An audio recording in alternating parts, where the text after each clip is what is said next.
Oh, yeah, check it, huh? There's a folder here.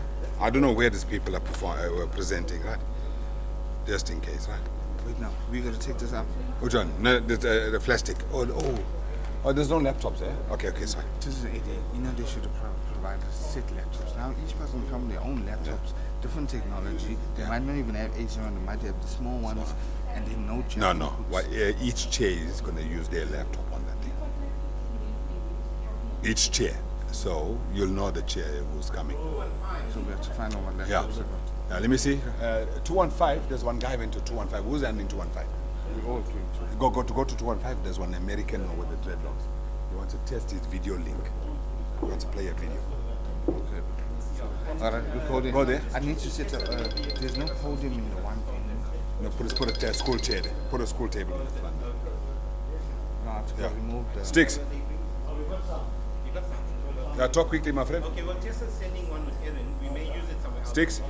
How's it done? Shall I tell her not to watch? What's that?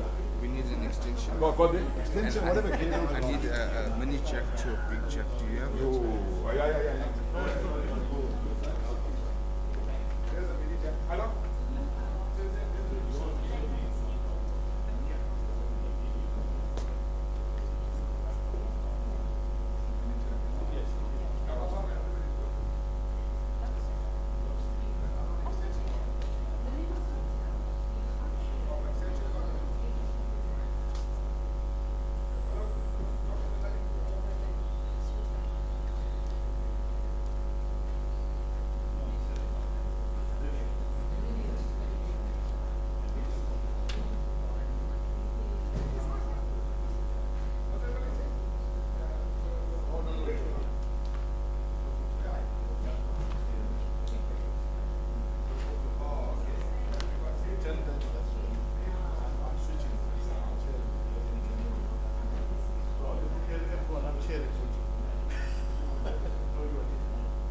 I'm in there now.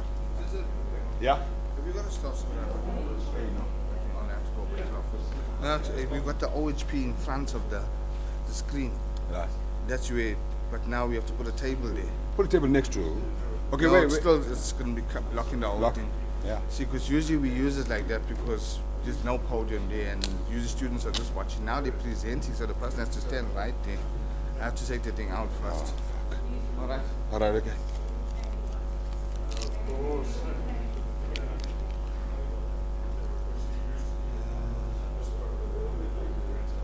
Saved it.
Simon.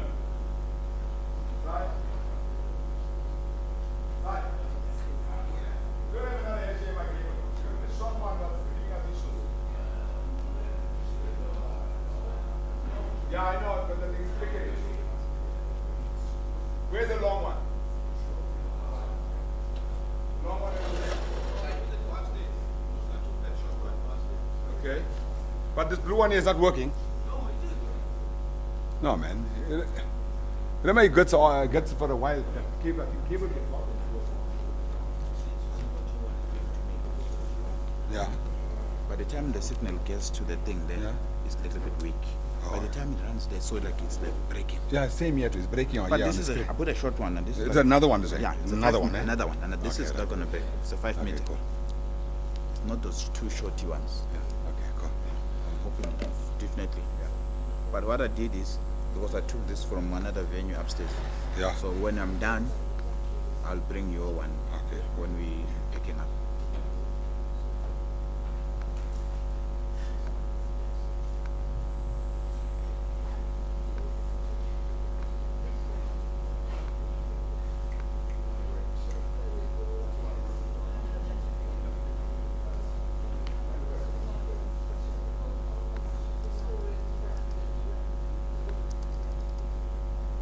Cool. Right, that's on. That's on.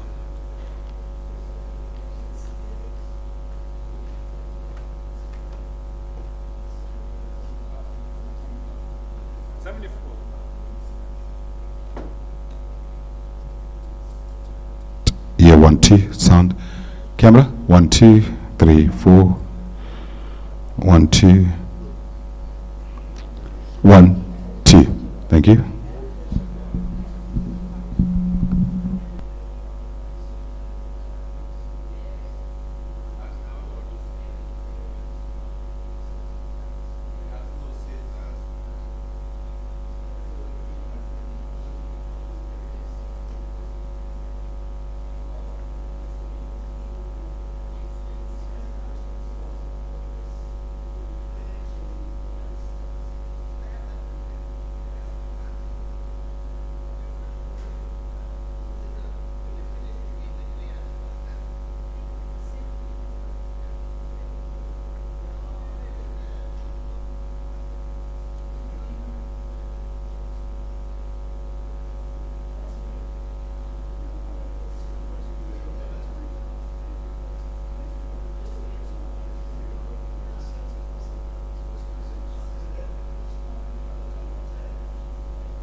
Who taped this?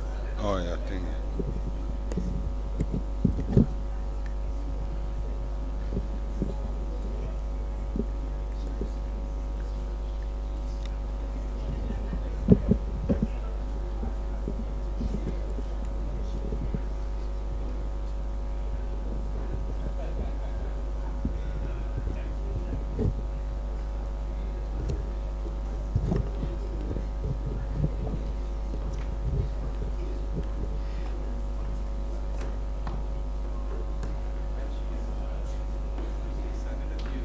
Why? Because they were told there were no speakers in 215, so I sent one of our students to Patty. They got no, but then these people are telling us no laptops, no speakers. There's no laptops. Oh, but we've got a laptop. But the projector- one guy, the guy with the dreads, is doing a musical thing. So you got speakers. for it. So can I leave this with you and I'll take it at the end of the day? You know, because if someone else needs it, then at least you got a backup. These both belong to you.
Take too long.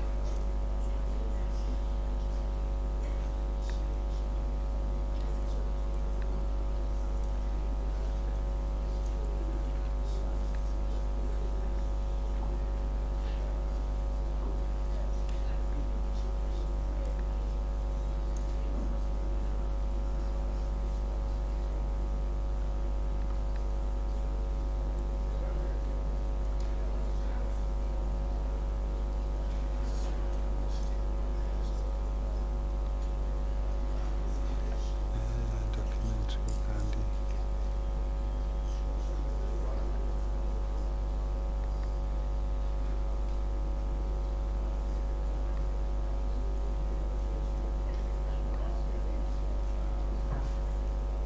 Alles der.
একলা বল যদি তোর ডাক শুনে কেউ না আসে তবে একলা চলো রে যদি সবাই ফিরে যায় ওরে ওরে ও ভাগা সবাই ফিরে যায় যদি গহন পথে যাবার ফলে কেউ ফিরে না যায় যদি গহন পথে যাবার ফলে কেউ ফিরে না যায় তবে পথের কাঁটা তুই রক্ত মাখা চরণ তলে একলা দলরে যদি তোর ডাক শুনে কেউ না আসে তবে একলা চলরে যদি আলো না ধরে ওরে ওরে ও ভাগা আলো না ধরে যদি ঝড় বদলে আধার রাতে দুয়া দেয় করে যদি ঝড় বদলে আধার রাতে দুয়া দেয় করে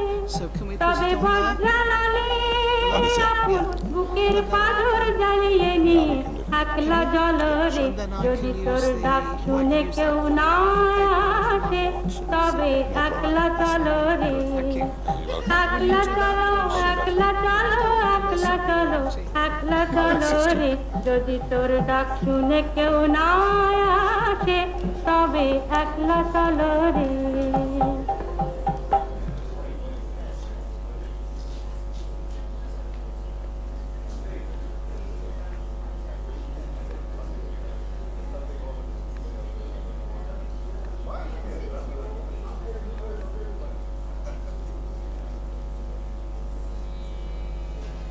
أعوذ بالله من الشيطان الرجيم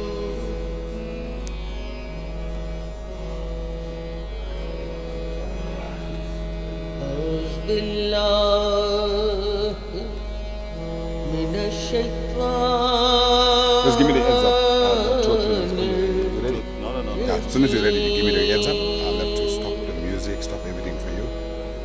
Get everything ready.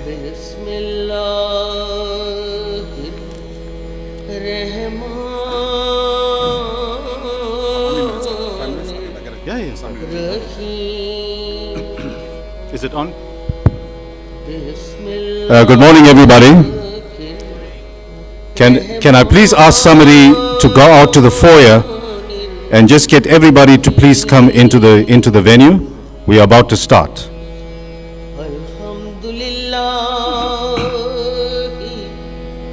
Rabbil Alameen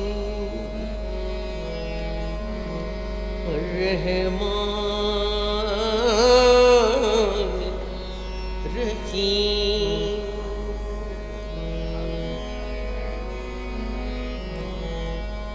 Malik Yawmiddin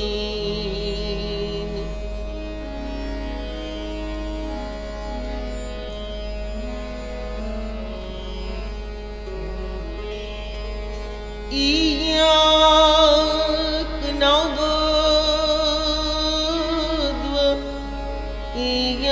وإياك نستعين اهدنا الصراط المستقيم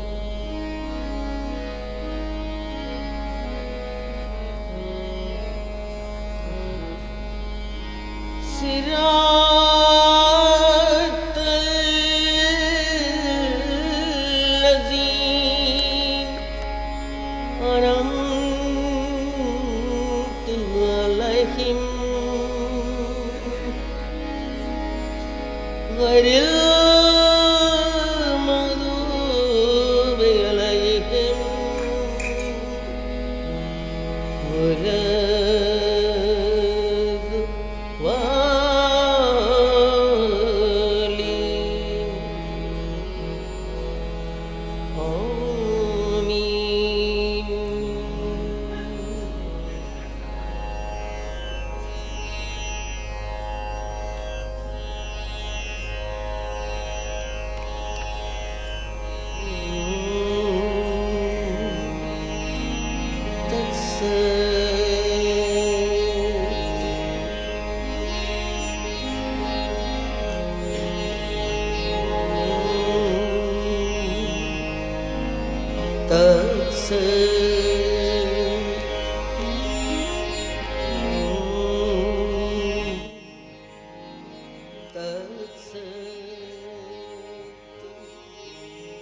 सिद्ध बुद्ध तू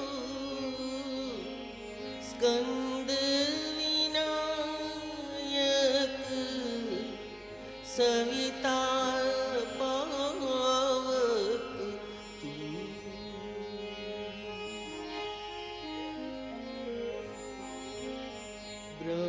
ब्रह्ममस्द तू यहवशक्ति तू ईशु पिता प्रभु तू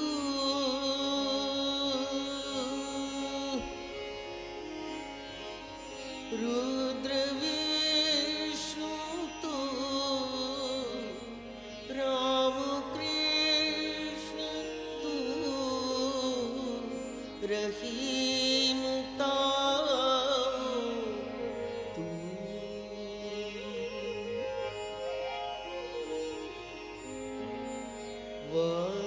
वासुदेव गो विश्वरूप तू चिदानंद हरि तू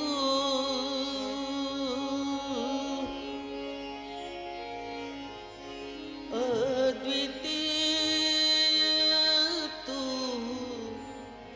अकाल निर्भय आत्मलिंग शिव तू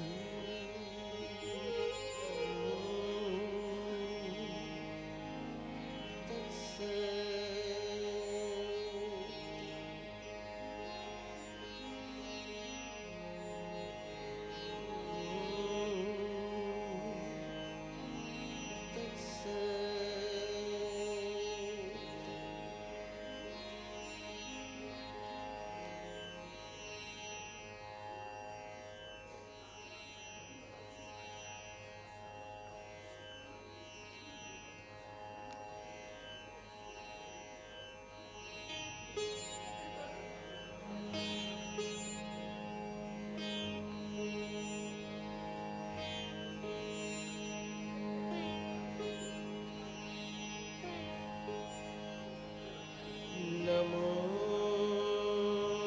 रिहंता नमो सिद्धाणं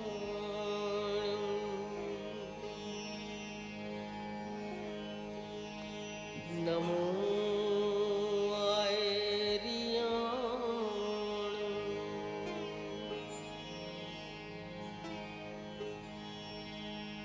नमो वज्झाया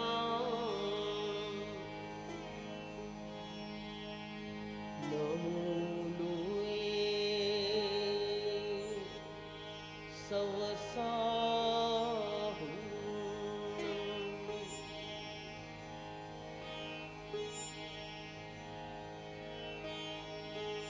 ईसो पंचनम का सव पावपण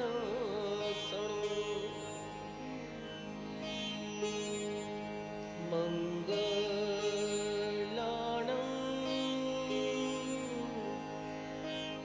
च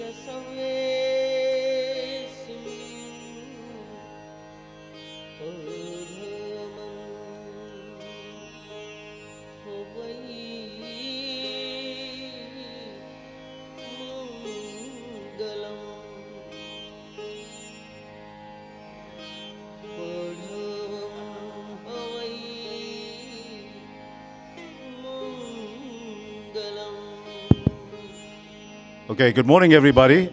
We're just waiting for a few more registrants, I think is what you call them. But we're going to be starting in the next 2 minutes. I just want to inform you, if you're here for the first time and you were not here on Tuesday, that there is an internet connection on the board, on the screen. I don't know why 2021. This happened in 2020. Maybe Tintin can tell us that. But that's the password, and you can click on that and link on that for the duration of the conference. Okay, so with that announcement, good morning and welcome to the third day of the Gandhi Mandela King International Conference that the Pietermaritzburg Gandhi Foundation is co-hosting with the University of KwaZulu-Natal. Excuse me.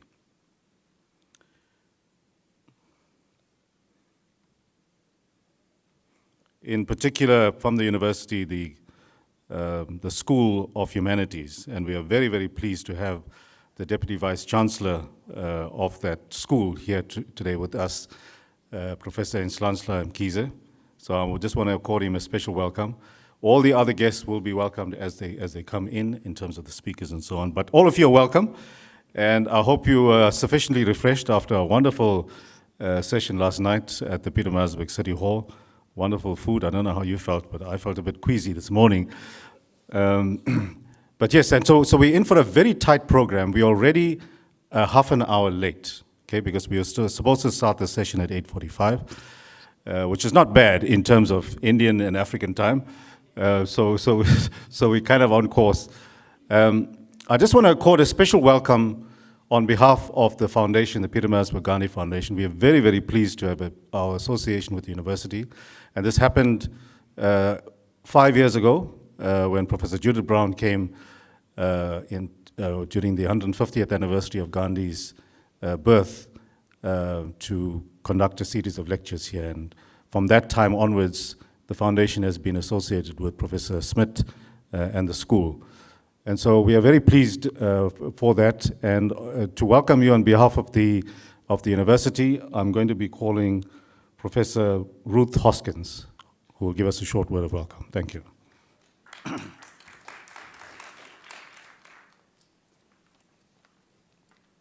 Thank you.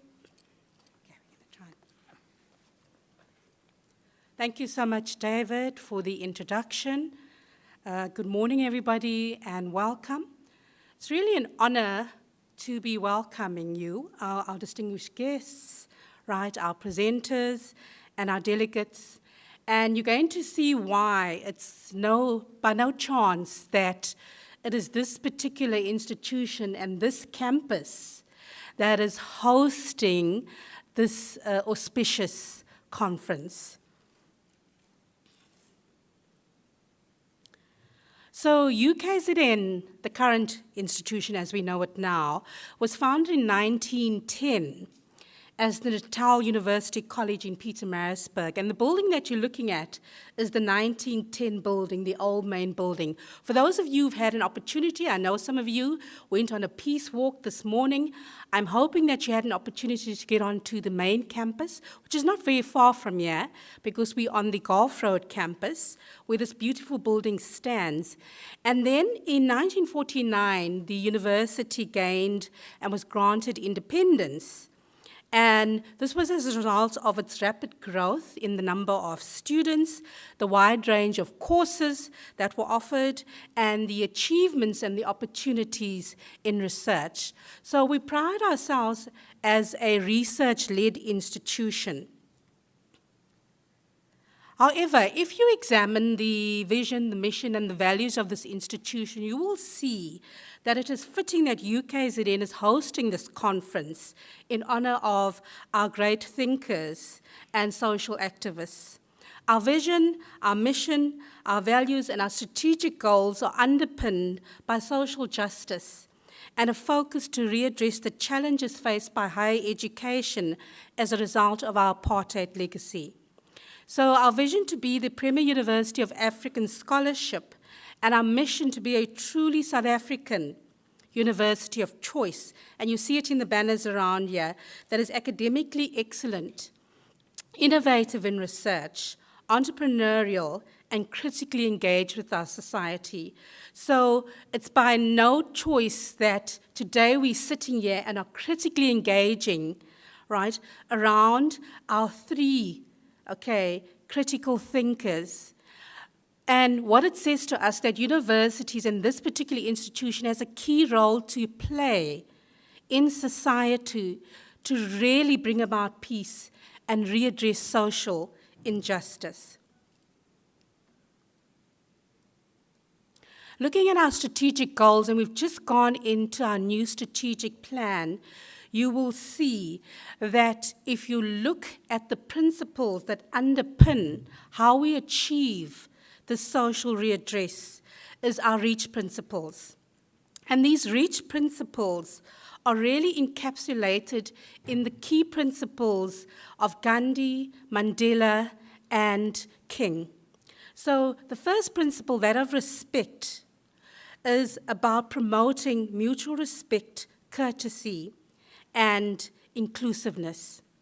The second, around excellence, is really about displaying qualities of leadership and energy, right, that are very important in terms of who we are as an institution.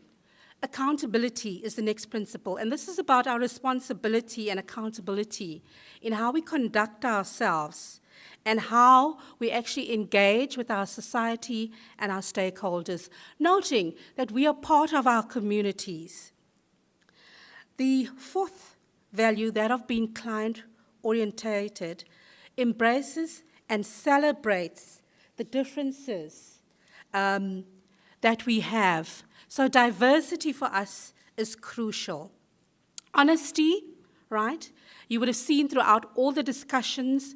Yesterday we had the Honorable Ella Gandhi speaking about love and compassion, overcoming evil. And to do that, the humanity that must come through, right? And above all these principles are underpinned by trust. I will not go into the strategic goals, and while we are really considered a research-led institution, the current ratings put us fourth behind UCT, behind Stellenbosch and WITS. The key thing, though, for us is that if you look at our context, we are unlike any other academic institution in the top 5, in that we have prided ourselves on inclusive education. So if you look at the focus of who our students are, we have actively pursued inclusive education. We have looked at bringing in students who ordinarily would not have had access to higher education. So students who have come from the quintiles 1 to 3, from impoverished, disadvantaged backgrounds, have come in to our institution. And what we've done is we've provided mechanisms to actually upskill and transition those students using a transformed curriculum. Also, if you look at the size of our institution, we are larger, okay, as a College of Humanities, just one of the colleges, the college that is hosting, than most medium-sized academic institutions in South Africa. However, if you look at our benchmarks in terms of student success, student throughput, we are no different from any other academic institution in South Africa. In terms of gender readdress, you will see that the bulk of our students, we have there are 10,000 more female students, and we graduate more female students at our institution. So this is something we are proud of. So, ladies and gentlemen, I've been given my cue from the chair to say, welcome. We welcome you to the University of Choice, and we look forward to the robust discussions, given the theme that we have around peace and social readdress. We are really excited, and I want to just quickly introduce my DVC and ask him to quickly stand up, Prof. Nhlanhla Mkhize, and to say to you that this is only the beginning. Please, for those of you who, because of the limited time, would like to interact with us and collaborate, and Prof. Claiborne spoke about this yesterday. Please network. This is an opportunity to network. So please come along and speak to any one of us from UKZN. We've got other staff here around us. We'd like to continue the discussion. The 4 days of interaction that we have here are not enough. They are merely whetting their appetite, and we'd like to continue the dialogue and the robust discussions moving ahead. I thank you.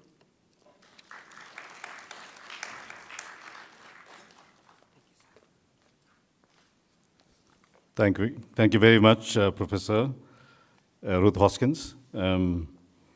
We are fast getting into time, so I'm going to go straight on to the main plenary session this morning. We are very, very pleased and honored to have Professor Judith Brown from Oxford University, Professor Emeritus there, a researcher. I'm going to ask Professor Martin Przeski, who's going to be chairing this particular segment of the program, to introduce her. But just a little bit about Professor Przeski himself. He's also Professor Emeritus at the University of KwaZulu-Natal, and he was part of the 1993 Centenary Conference when we commemorated the 100th anniversary of Gandhi's eviction. He's an academic friend of Professor Judith Brown, and also is a fellow researcher, wrote a couple of books on Gandhi. So it's my pleasure now to ask Professor Przeski to please come forward and introduce our next speaker.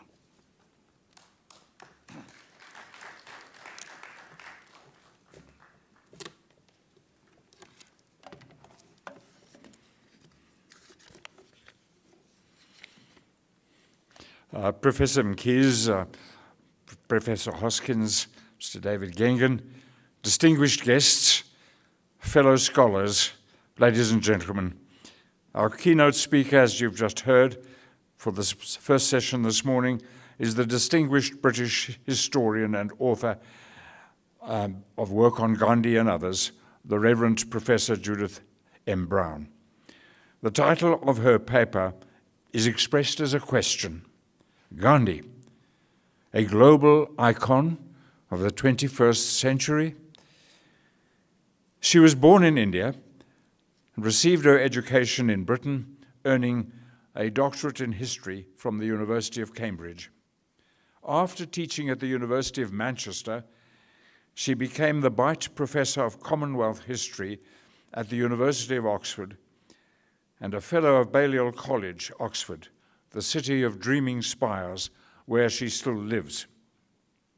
As part of her academic career, Professor Brown served on the governing bodies of a number of British universities and was a founder member of the Scholars Council at the Library of Congress in Washington, D.C. Since 2010, she has been an ordained priest of the Church of England, serving St. Mary Magdalene's Church in the heart of Oxford, and also next door at Balliol College Chapel. Professor Brown is the author of major studies of Indian democracy, of Pandit Nehru, who was Gandhi's political heir and India's first Prime Minister, and especially of Gandhi, with her landmark book called Gandhi and Civil Disobedience, The Mahatma in Indian Politics, 1928 to 1934.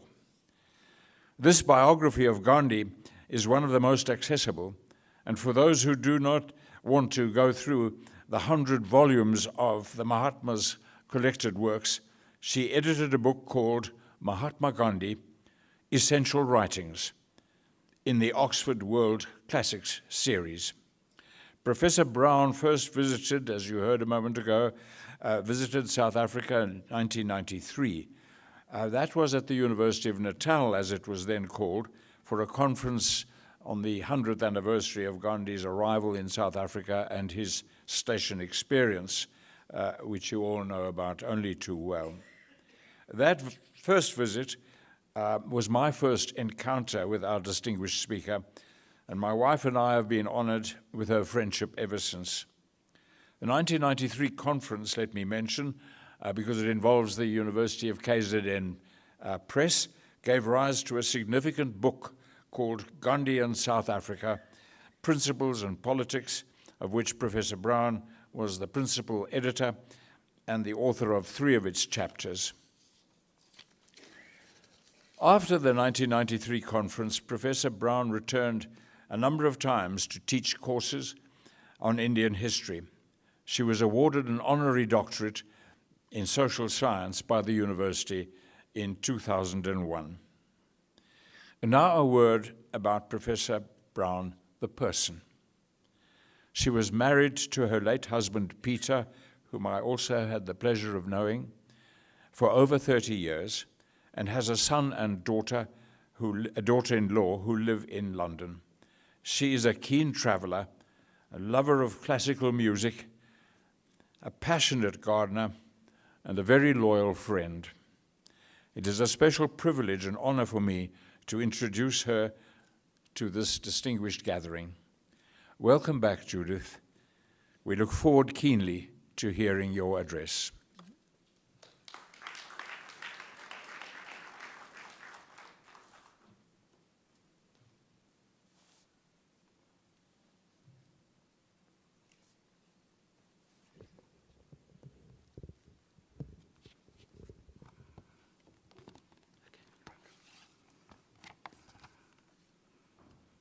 Thank you, Martin, for that most generous introduction. And thank you to the organizers of this conference, to all of you for being here today. And all I can say is it's wonderful to be back here. I think it is my 8th visit to South Africa, and it's a great privilege. Before I start, can I just ask if the sound system is working properly and people in the back can hear?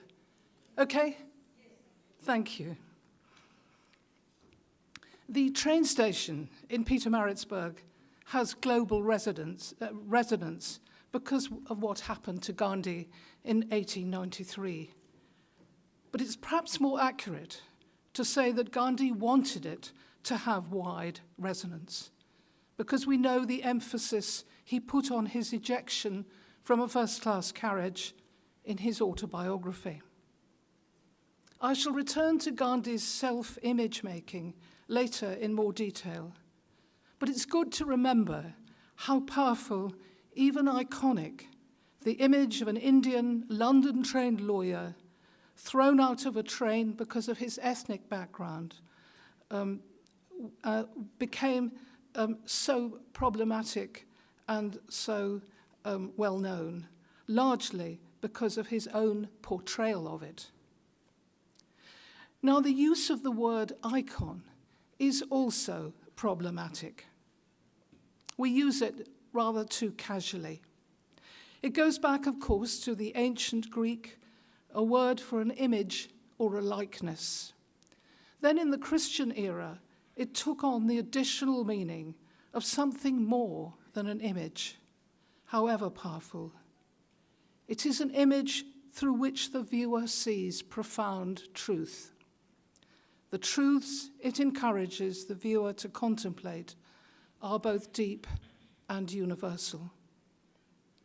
So this paper will ask if Gandhi is in any sense an icon for our century.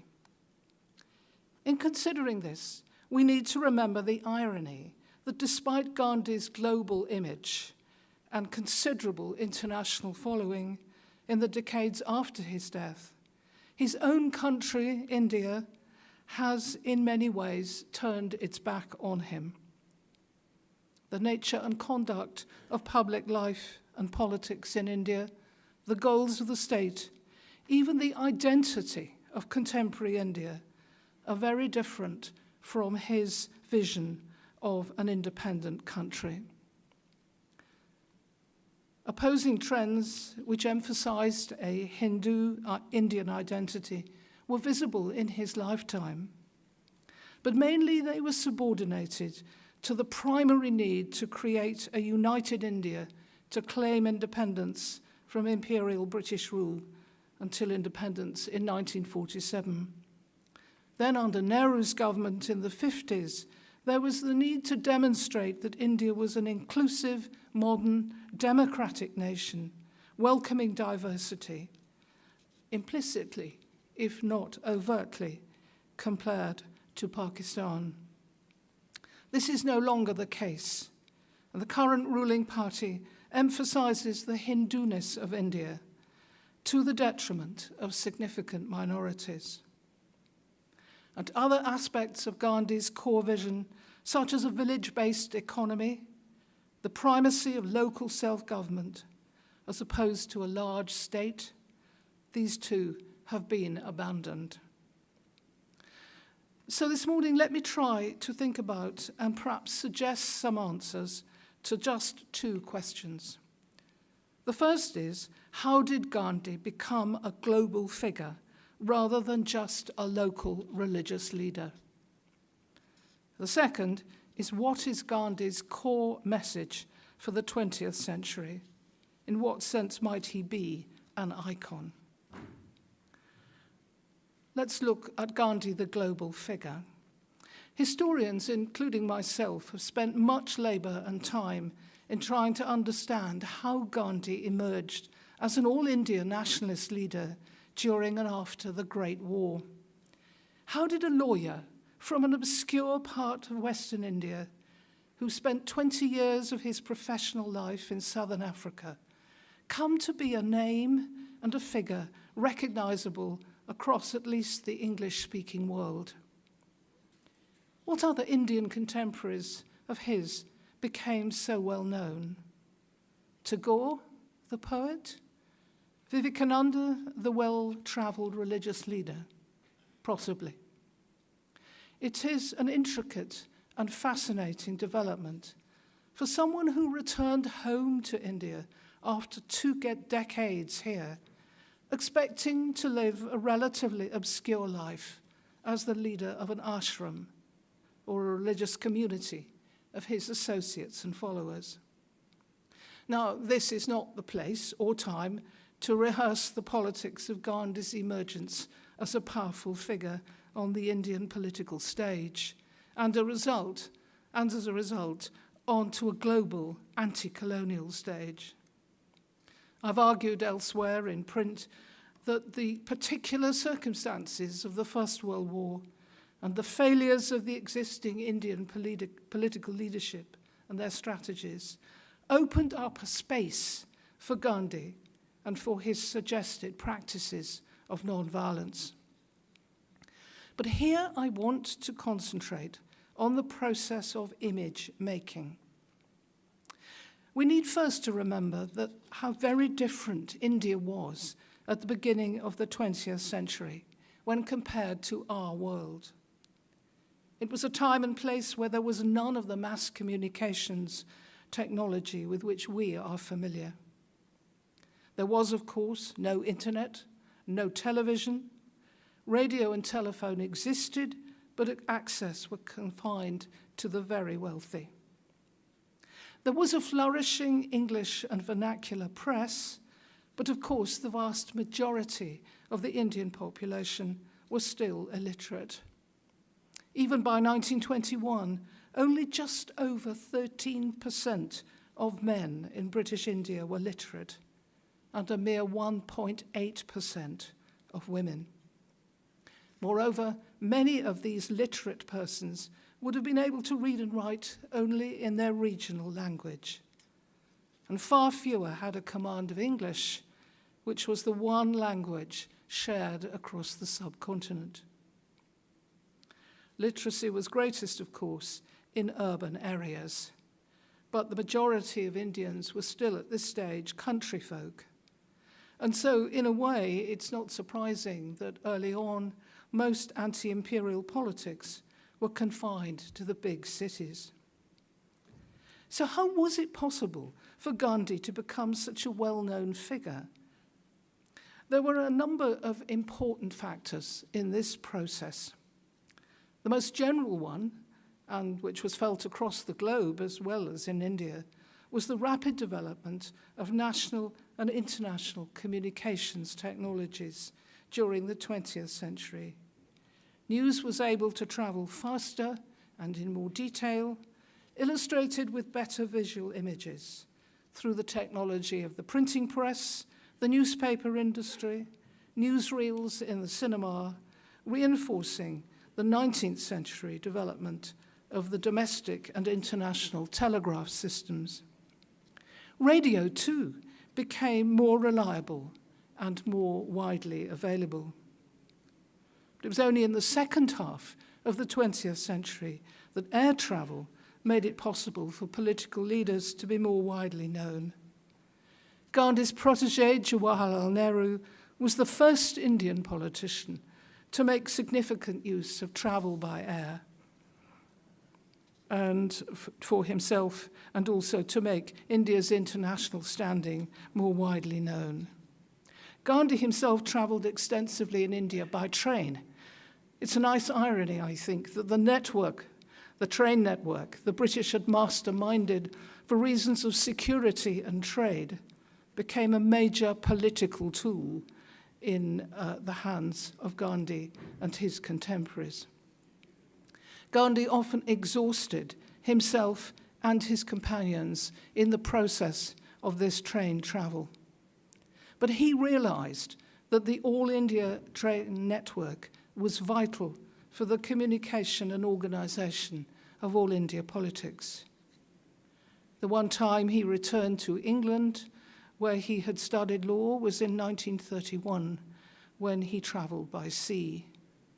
Television, the internet, mobile phones on which we rely for our access to news, and our very visual imagery of public people, and which politicians know well how to use and manipulate today, came far, far later. However, Gandhi was well aware of the growing power of print media in India, and particularly the power of the vernacular press. We know so much about his activities and ideas because he wrote so much. And as Martin said, the collected works of the Mahatma now run to 100 significant volumes. He wrote many letters, of course, as did his contemporaries. He was actually right-handed, but sometimes his dominant hand hurt so much from writing that he would then revert to using his left hand. It's pretty excruciating for us who try to decipher his writing. But luckily he had a brilliant private secretary, Mahadev Desai, who patiently took dictation and edited many of Gandhi's writings. Gandhi made thousands of speeches which were in turn printed in the newspapers. He also controlled 2 weekly papers in India, one in English, Young India, and one in Gujarati, Navajivan. And these 2 were major ways of spreading his ideas. A third paper, Harijan, followed in the 1930s as he began to pay more attention to the plight of those at the base of Hindu society, who he called not untouchables, but Harijans, or children of God. He also wrote some things at more length, pamphlets on specific topics, and a partial autobiography. Amongst his earliest pamphlets was one called Hind Swaraj in 1910, where he outlined his vision of Indian self-rule.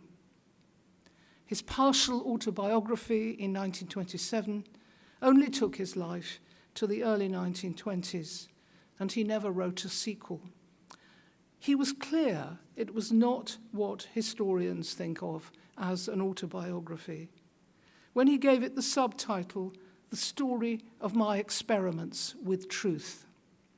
It was highly selective in its account of his life and was clearly designed as a didactic tool, a mode of teaching. One might properly say it was also a tool in the fashioning of his image as primarily a truth seeker rather than a conventional political leader. Another of the major influences on the development of Gandhi's public image in India and abroad is what I like to call the politics of theatre. By this I mean that he used his own body and his own person and lifestyle to spread his message and his image, just as well as the way he crafted his political strategies. Let's look for a moment at the way he used himself and his way of living to create a very specific image. He deliberately aligned himself with the poor and ordinary rather than the privileged, in contrast to the modes of dress and living common amongst wealthy and educated Indians. He was also demonstrating his difference from the imperial rulers with their imported codes of dress and their distinctive lifestyle they created for themselves in India. In Africa, he had at first dressed in formal, professional, European-style clothes as befitted a lawyer. And the clip we saw yesterday at the train station showed this very clearly. He returned to India in 1915, however, wearing Indian dress. And over there, actually, those 4 pictures of him, you can see. The second from the left shows you what he looked like when he returned to India in 1915. But then later he pared down his clothing to a dhoti and a shawl. And of course you can see that on the first picture there. These changes were duly spread through the photographic image and the press. He also simplified what he ate, partly for religious reasons, and partly to align himself with those who could hardly afford one meal a day. And his lifestyle, his mode of living, became increasingly Spartan. He continued a process begun much earlier when he abandoned a middle-class professional home for a simple community living in Tolstoy Farm and then here in Phoenix. But once back in India, he settled in his native Gujarat, just outside the major industrial city of Ahmedabad, and created a recognizable ashram. The lifestyle there was simple, all engaged in manual and domestic labor, and hours were given over each day to prayer. He himself had very few personal possessions. Later in 1936, he moved his home to Sevagram in central India.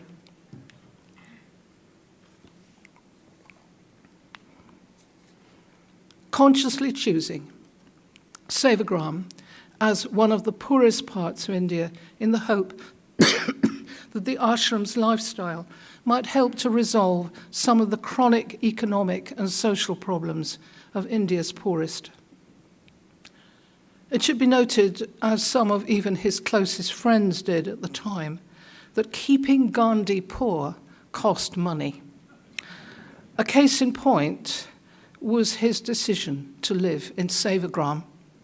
An Indian businessman and follower of Gandhi paid for a paved road to the ashram so that his political associates could reach him more easily.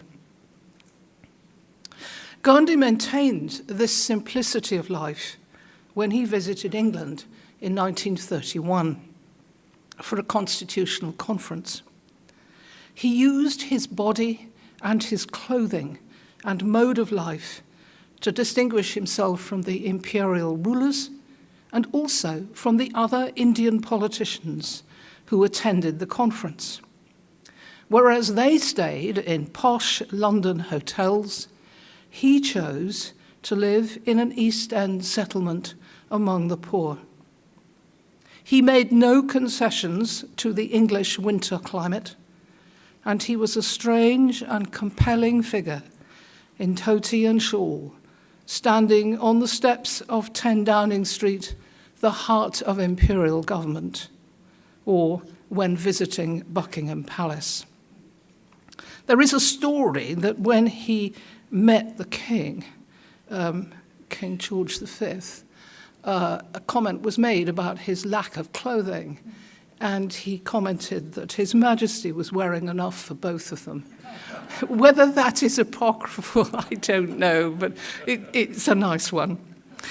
Back in India, Gandhi's unique public image had already, in a sense, taken off, even in remote parts of rural India. As early as 1917, Gandhi challenged the district administration, which wanted to keep him out of Champaran district in Bihar, where he was helping agriculturalists to protest against their conditions in indigo cultivation. And the perplexed young British official who had to deal with him noted his unique public image even then, and the way rural people were looking on him as a liberator and a wonder worker. Several years later, in the neighbouring province of UP, the old United Provinces, Gandhi was seen by country folk in semi-religious terms. His name and image were used in ways which might well have horrified him, and he became increasingly disquieted by the tendency of crowds to want to touch him as he travelled, to watch him as he addressed large audiences. And it was about this time, too, that he became generally known by the honorific title Mahatma, or Great Soul, as Hindu ideas and imagery blended with and in his teaching, and in the way people responded to him, so creating an image unlike that of any other political leader. Now, the strategy for which Gandhi became so well known was nonviolent resistance, or satyagraha, as he called it. Gandhi was self-taught in Indian politics and in the politics of protest, but he recognized quite early in his career that non-violent, conscientious protest to the point of suffering retribution was a powerful publicity tool. It was to take many forms: individual disobedience to unjust laws, law-breaking by a select group of individuals, as in the famous Salt March in 1930, from Ahmedabad to the coast to make salt, mass closure of shops in a gesture of public mourning, and large-scale movements of resistance to symbols of imperial power. I'll return to this political mode a little bit later, but for now I want to emphasize how it too was political theatre. The Salt March, covering well over 200 miles, was one of his most ingenious and powerful of these. As the press followed the march by Gandhi and his hand-picked followers from the ashram to the seaside, while the imperial government made no move to stop him, as the march itself, of course, was not illegal. Later, mass gatherings drew in crowds of men and also women, almost for the first time.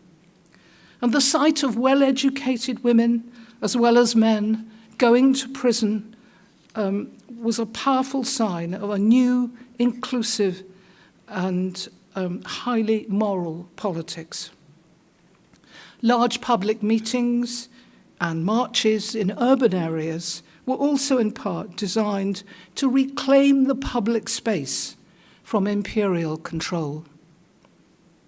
And even the humble spinning wheel, the charkha, was brought into action to associate political leaders and followers with India's poor, and to protest visually at the import of foreign cloth. Large-scale satyagraha brought with it dangers of violence and internecine conflict, particularly if there was lack of discipline. And Gandhi was painfully aware of this, and through his Indian career, he struggled to balance the risk of violence with the power of satyagraha as a politics of theatre. Another significant factor in the making of Gandhi the recognizable icon of resistance was the emergence in the early 20th century of global ideologies of anti-imperialism. And he was, in a sense, in the right place at the right time.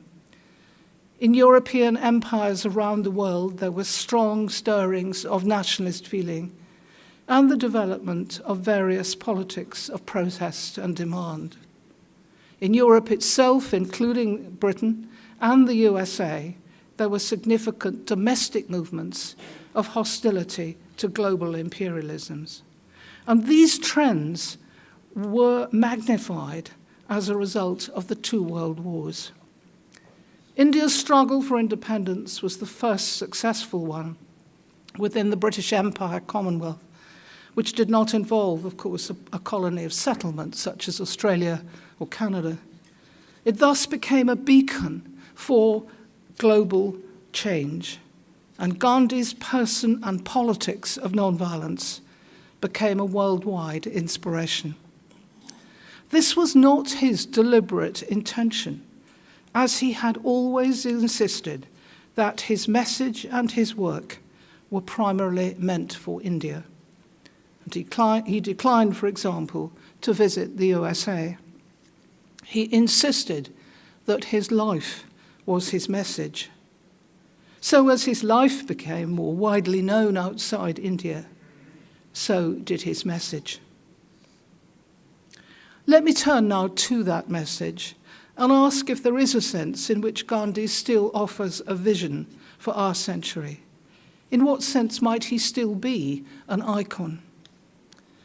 It is important to remember that Gandhi was not an intellectual trained in ethics, moral philosophy, or politics. He was primarily a self-taught man who was constantly experimenting in his personal and public life. Further, he never saw himself as offering a global message or vision. Instead, he sought local solutions to local problems within India. And he often quoted from a famous hymn, "Lead Kindly Light," by John Henry Newman, which has the words, "One step enough for me." That, of course, was why we heard the representatives of the Indian Navy yesterday giving us a rendering of that hymn. Despite these claims, it became clear that by the time of his assassination in 1948 and afterwards, he'd begun to inspire people far beyond India's shores.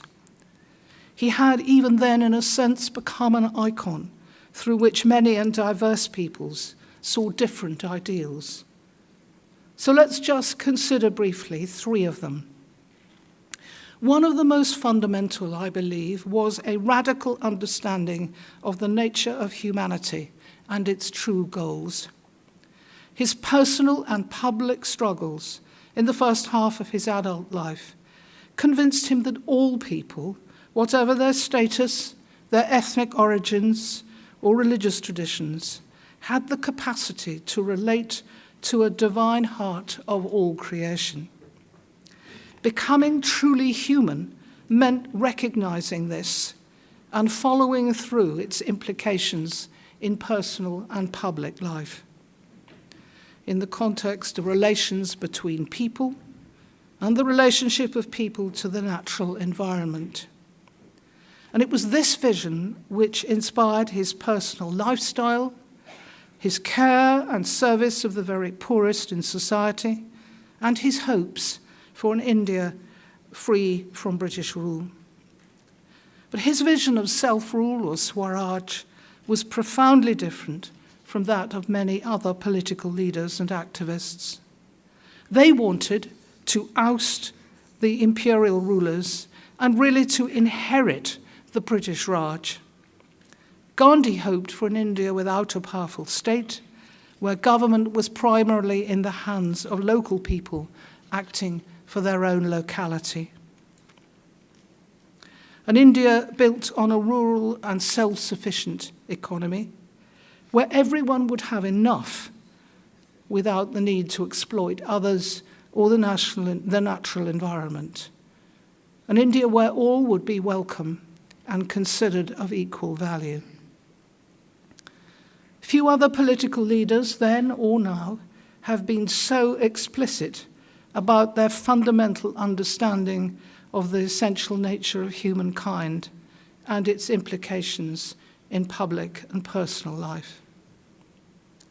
It's important in saying this to remember that Gandhi remained a Hindu throughout his life, though he drew on many different religious traditions. And his religious vision was far wider than the Jain and Hindu traditions in which he had been brought up. Another key element in Gandhi's thinking, which became so attractive, yet so hard to put into practice, was his vision of the proper nature of public and political life. I suppose it would be fair to say that throughout human history, most people who have aspired to public roles and leadership have done so in order to exercise power in different public spheres. For some, access to power has always been about personal aggrandizement and the acquisition of wealth and status. Contemporary kleptocracies, so-called, and the kleptocrats who milk state structures for their own ends are a variation of a very ancient theme. Others have believed that access to state power would enable them to pursue particular social and religious goals, some of them extremely laudable. But Gandhi believed that entry into public life and the position to influence others should not be directed towards the exercise of public power, but to service, particularly to the service of those least able to help themselves or direct their own lives. He also believed that the modern powerful state was inevitably immoral. He believed it took away from people their capacity for self-direction or self-rule. It made ordinary people into faceless subjects rather than real people because of the scale of government and its distance from people's real lives and problems. And of course, it was a standing temptation to those who wanted to exploit it and its resources for their own ends. He, of course, would not have known the word kleptocracy, but he would have known precisely what it meant. As a result of his fears of the dehumanizing potential of the modern state, Gandhi argued for minimal government on a small scale. The villages of India were to be the bedrock of government, where officials as servants looked after the needs of their neighbours. Of course, as many have pointed out, this was an unrealistic understanding of what many Indian villages were really like. Discrimination, violence, and inequality were as much features of village life as life in the larger towns and cities. Now, as Gandhi became more prominent in public life here in Southern Africa and in India, he began to wrestle with the perennial problem of ends and means. And that's another reason why I think people in the 21st century find him such an iconic figure. How could one effect change in social and political relations without harming the opponent? Harm done most obviously by the use of varieties of force, but equally by denying the opponent's own vision of truth. He was absolutely sure that ends never justify the means, that evil means inevitably create bad outcomes, and vice versa, that moral means inevitably create good outcomes. So he experimented with new ways of effecting change, and this led him to a commitment to non-violence and the development of varieties of non-violent action. This, perhaps more than anything, is what people would today associate with Gandhi and how they understand him to be iconic. I've already looked at the ways varieties of non-violent action became the politics of theatre, public demonstration of principled opposition to different kinds of wrong, whatever the outcome might be for the Satyagrahi. For Gandhi, it was also, and perhaps even more, a means of moral conversion, leading to a transformation of vision in the opponent. Whatever the scale of Satyagraha, its aim was not to force the opponent to change, but to persuade the opponent that change was right. Given this sort of principled action required an acceptance that there might be severe legal consequences, Gandhi was emphatic that the Satyagraha was not a political tool to be used at will. It was more of a moral stance, and as such had to be embedded in a way of life like his own. Simplicity of life, lack of excess possessions, self-discipline, and courage. These were the characteristics of the true Satyagrahi, a person who had the moral courage and training to accept the consequences of his or her opposition to wrong. It has, of course, to be acknowledged that only a few of Gandhi's closest followers shared this understanding. For most of those who joined his larger non-violent movements, it was a political strategy or tool to be used when it seemed appropriate and to be abandoned when it became counterproductive. It was a recognition of this which persuaded Gandhi on several occasions to stop larger movements in their tracks, or on other occasions to restrict it to hand-picked people he felt he could trust. There were other practical problems of large-scale satyagraha, and many of those who were drawn into them, particularly at local level, had their own agendas and their own grievances to pursue. And this could swiftly erode any commitment to non-violence they might have had. Moreover, the sheer size of the Indian subcontinent and the limited nature of mass communications meant that though Gandhi was often seen as the leader, that leadership was often titular, in name only. Effective control, such as it was, might well be in the hands of those who had little connection with Gandhi and even less understanding of his core vision. All too easily, movements broke down in violence between Indians themselves and as well as towards the British, or they withered away as the hardships of opposition began to outweigh the perceived political benefits. It is for this reason that historians who study Gandhi's satyagraha movements are as interested in their endings as they are in their beginnings. Now, the issue of non-violence in action is perhaps the most difficult to evaluate. Did it work in India? And what indeed might working mean? Studying Gandhi's various experiments with non-violence makes it clear that there was a contrast between the small scale and the larger campaigns. In small scale and often local campaigns, a positive resolution of problems was more likely. In these circumstances, the issue at stake was often clear, activists were controlled, and often the source of the wrong or grievance could be easily righted. This was particularly the case when different levels of the imperial political machine interacted. So, for example, pressure from higher political levels, where priorities were different, could override the immediate concerns of lower local representatives of the Raj. But on a larger scale, the impact of satyagraha was more doubtful, particularly if a campaign broke down into its disparate parts or disintegrated in violence.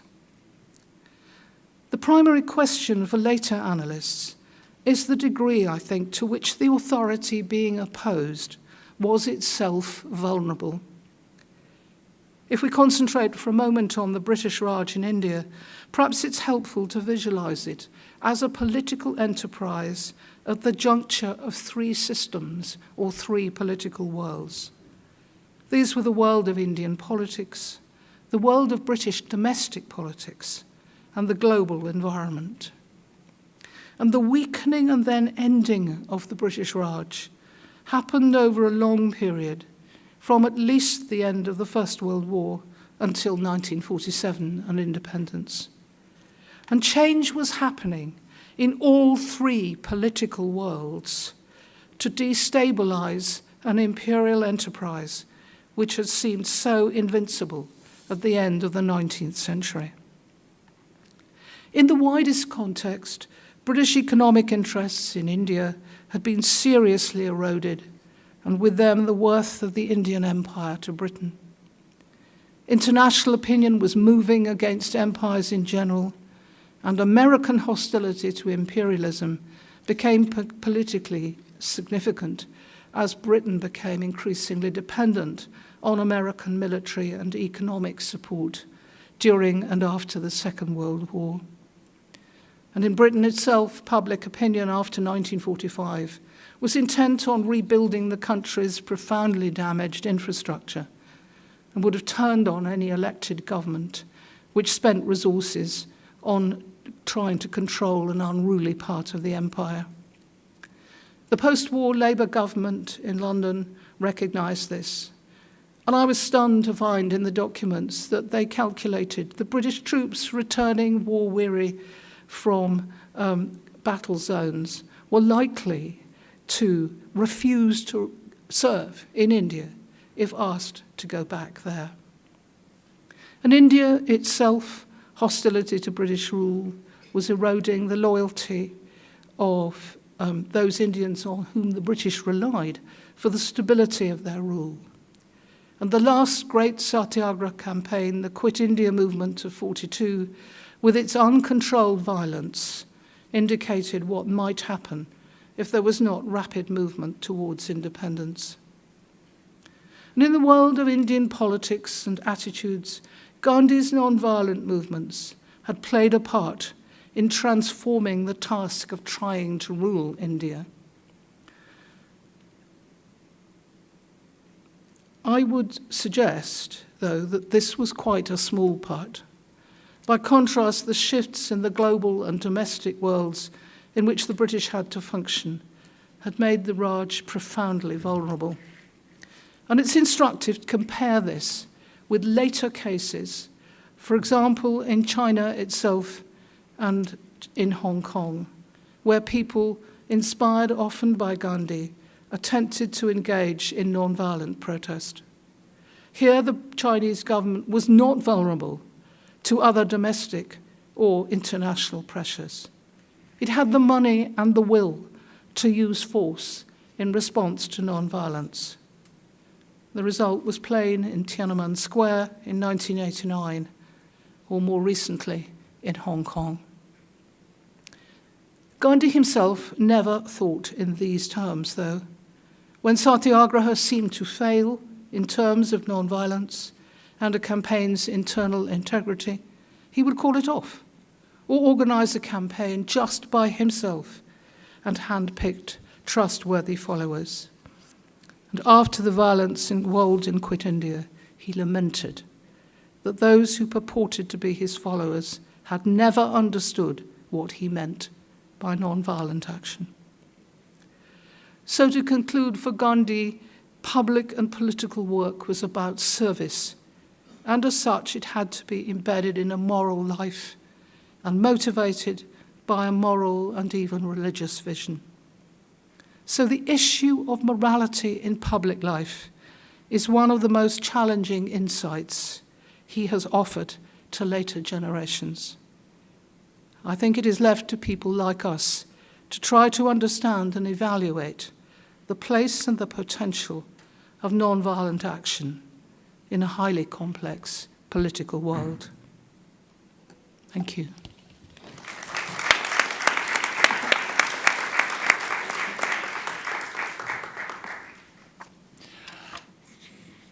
Thank you very, very much, Professor Brown, or Judith, as I prefer to call you. Professor Brown will be around for the duration of the conference, and I know her to be someone who graciously welcomes conversation and contact. So if you have things you wish to raise with her, she will be here. So there will not be an opportunity now in this session for questions to be put to her. And so what it remains for me to do is, on behalf of you all, to formally thank her for the presentation she gave, the great scholarship that rests in it, the fruit of many, many years of careful, painstaking research into Gandhi, making her, may I say, something of an icon of what an academic researcher in history can be. Join me in a round of applause for Professor Brown.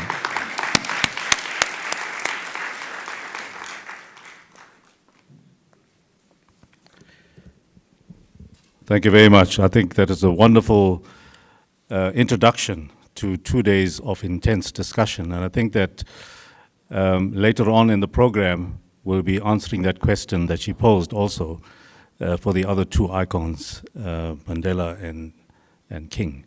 So thank you very much. Colleagues, we are going to be breaking for tea now. And I'm going to just run through very quickly the program so that we don't have any confusion after the tea period.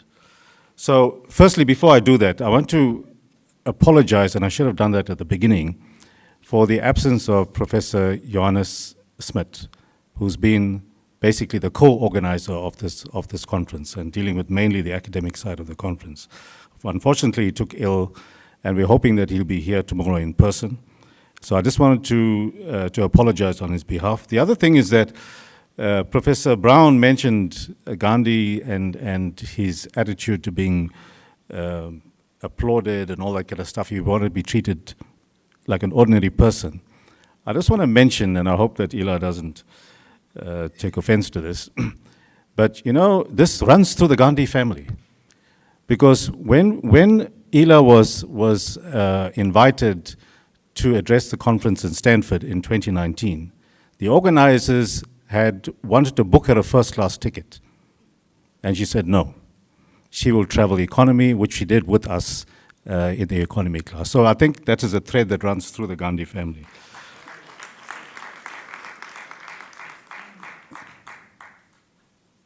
Okay, so in terms of the program, this is how it's going to run.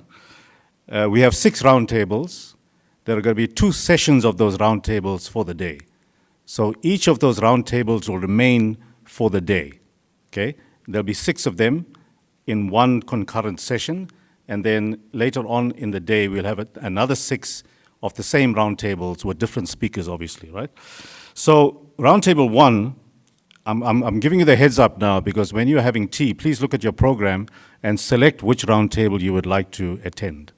I'm going to give you the venues also. So the first roundtable is Martin Luther King, Their Visions for the World and Communication Technologies / Media in the 21st Century. And the facilitators are Professor Tennyson Mguchini and Mr. Denzel Chetty. So the venue is the Studio Theatre Room, which is when you exit the hall now, you turn right, you go through the passage, it's on the left-hand side, okay? So that's the one room. Roundtable 2 is Gandhi, Mandela, King, and Sustainable Self-Rule Governance and Development. This is the Theatre Arts Room, which is in this building, the same passage, 1 flight down the stairs, and that's the Theatre Arts Room. Roundtable 3 is Women, Health, and Equity in Governance and Economic Education, and it's in the New Arts Block, which is just outside of the theatre. There'll be volunteers that will show you on the left-hand side how to get to those rooms. All the rooms are signed, and you'll get these signs showing you the actual directions. The chair for that session, the chairs are Professor Lillian Siwala and Reverend Stembiso Zwane, and the room is 217. The 4th roundtable is Human Rights and Non-Racial Global Peace and Justice through Nonviolent Action. The facilitators are Professor Beatrice Okigera Manu and Mr. Che Chetty, and the room is 216, also in the New Arts block. Roundtable 5 is how to understand and intervene in world and regional conflicts through nonviolence. The facilitators are Professor Vaughan John and Ms. Thandi Gumbi. That's going to be in room 215. And then in Roundtable 6 is going to be learning and teaching about Gandhi, Mandela, and King. And the facilitators are Professor Ruth Hoskins, who gave the welcome introduction earlier, and Dr. Shamala Rama and Furuzi Mgwamba. And that's going to be in room 211 in the New Arts block also. Okay, so ladies and gentlemen, immediately after that session, the session ends at 12:30. We will then take a plenary here in this venue from 12 to 1 o'clock, after which we will have lunch. So please don't delay. I'm asking the chairpersons, please, to adhere to time. We are running 15 minutes at least outside of the tea time. And I'm asking also delegates, I'm making an appeal to please move quickly to the venues as I've explained them. Thank you very much. We'll see you later.